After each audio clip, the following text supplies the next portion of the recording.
Hai semua, Shalom. Selamat bertemu kembali dalam rancangan kami iaitu Rhapsody Reality bersama TNI Malaysia. Untuk yang pertama kali mendengarnya, ini adalah rancangan di mana kita akan sama-sama belajar dan meneguhkan iman rohani kita dengan firman Tuhan. Haleluya. Masa untuk Rhapsody, masa untuk santapan rohani. Pada hari ini, tajuk firman Tuhan yang Pastor Chris ingin kongsikan adalah kita harus memberitakannya. Haleluya. Ayat pembukaan kita adalah dari Titus 1 ayat 2 hingga 3 berkata, dan berdasarkan pengharapan akan hidup kekal yang sebelum permulaan zaman sudah dijanjikan oleh Allah yang tidak berdusta, dan pada waktu yang dikehendakinya telah menyatakan firman-Nya dalam pemberitaan Injil yang telah dipercayakan kepadaku sesuai dengan perintah Allah, Juru Selamat kita. Haleluya. Saudara semua, kita harus memberitakan firman. Kita patut memberitahu orang yang belum mendengarnya. Jika tidak, mereka tidak akan berpeluang untuk mempercayainya dan diselamatkan. Roma 10 ayat 13 hingga 14 mengatakan, sebab setiap orang yang berseru kepada nama Tuhan akan diselamatkan. Tetapi bagaimana mereka dapat berseru kepada Dia yang belum mereka percayai? Dan bagaimana mereka akan percaya kepada Dia yang belum pernah mereka dengar? Dan bagaimana mereka akan mendengar jika tidak ada orang yang memberitakan? Tanpa orang yang memberitakannya, mereka tidak dapat mendengar Injil. Inilah sebabnya mengapa kami bersemangat untuk memberitakan Injil di mana-mana sahaja. Puji Tuhan. Rasul Paulus berkata dalam Roma 1 ayat 16, sebab aku tidak malu akan Injil Kristus, kerana Injil itu adalah kuasa Allah untuk keselamatan bagi setiap orang yang percaya, mula-mula bagi orang Yahudi dan kemudian bagi orang Yunani juga. Haleluya. Tidak ada keselamatan tanpa Injil. Kuasa Tuhan untuk menyelamatkan seseorang dari masalah, kesusahan, dosa dan maut ada di dalam Injil Kristus. Amin. Kita telah baca dalam ayat Injil tema yang mengatakan bahawa Tuhan menjanjikan kehidupan yang kekal sebelum dunia ini dijadikan.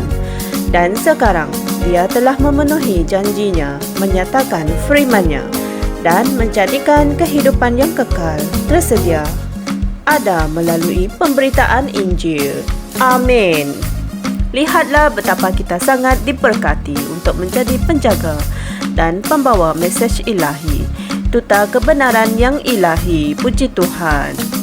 Mereka tidak akan dapat memperolehi Injil dalam apa jua cara pun, sehinggalah kita memberitakannya kepada mereka. Lakukanlah ia dengan bersungguh-sungguh, kerana perkara inilah yang paling penting.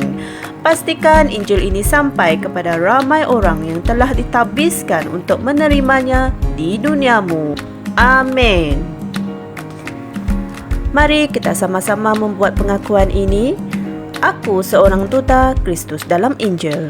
Aku sentiasa bersungguh-sungguh, cergas, bersemangat dan bersinar dalam roh, melayani Dia dengan sepenuh hati, jiwa dan fikiranku. Melalui aku, Injil ini menjangkau ramai orang yang telah ditabiskan untuk menerima keselamatan. Mereka dipindahkan dari kegelapan ke dalam kebebasan yang mulia sebagai anak-anak Allah. Haleluya. Untuk renungan tambahan, kalian boleh mengkaji dari 1 Korintus 1 ayat 18, Kisah Para Rasul 4 ayat 12, dan Matius 28 ayat 19 hingga 20. Saudara-saudari sekalian, kita sebagai umat Kristian yang telah dilahirkan semula haruslah berganding bahu dan bersama-sama memberitakan firman, yaitu Injil Tuhan dengan semua orang, dan terutamanya kepada orang yang belum pernah mendengarnya, agar semua orang di dunia ini dapat diselamatkan. Haleluya. Jangan lupa beritakan Injil firman Tuhan ini kepada kawan-kawan, keluarga, jiran-jiran tetangga dan sesiapa sahaja dengan menekan butang like, share dan subscribe di YouTube channel Rhapsody Reality Malaysia. Jumpa lagi esok. Tuhan memberkati. Kami percaya saudara-saudari semua telah diberkati dengan perkongsian firman dari Rhapsody Reality. Bagi sesiapa yang ingin menjadikan Yesus Kristus sebagai Tuhan dalam kehidupanmu, kamu boleh mengucapkan doa ini bersama dengan saya. Ya Tuhan Allah, aku mempercayai Yesus Kristus, Anak Allah yang hidup dengan sepenuh hatiku.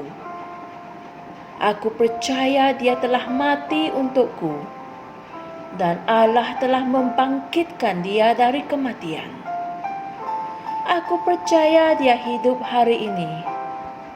Aku mengaku dengan mulutku bahawa Yesus Kristus adalah Tuhan dalam hidupku mulai dari hari ini.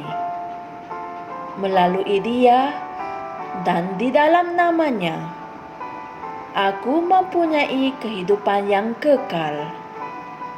Aku telah dilahirkan semula. Terima kasih Allah kerana menyelamatkan jiwaku. Aku sekarang adalah anak Allah. Haleluya. Tahniah, sekarang kamu telah menjadi anak Allah.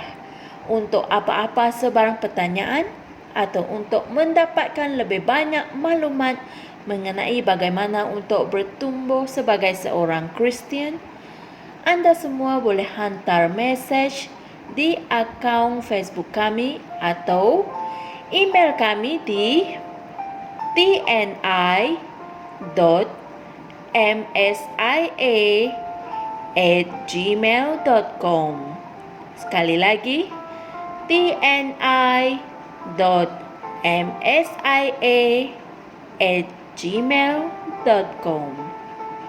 Tuhan berkati anda semua.